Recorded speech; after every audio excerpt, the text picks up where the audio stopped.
This is Darius from therabbitpad.com, and in this video, I'm going to show you how you can add pages or combine PDFs using Apple's Preview.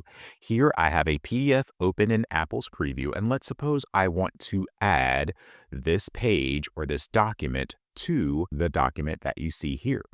The first thing you need to do is you need to be able to see the page thumbnails, and to do that, you can either go to View and click Thumbnails, or you can click this little icon here where you can choose your sidebar display and then select Thumbnails. Now I can see that this document has 2 pages. Now you can add a page or a document by clicking this plus sign at the bottom and then selecting Insert Page from File, or even a blank page, or even importing something from your iPhone or iPad.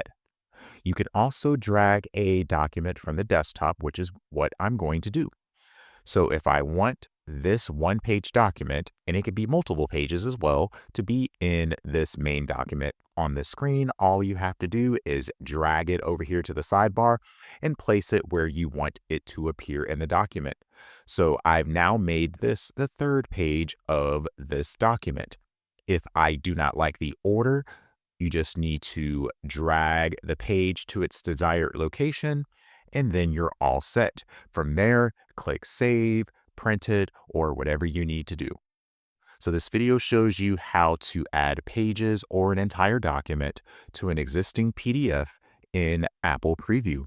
If you found this video helpful, please click that like button and subscribe to this channel to view more helpful videos in the future. Also, please be sure to visit my website at therabbitpad.com.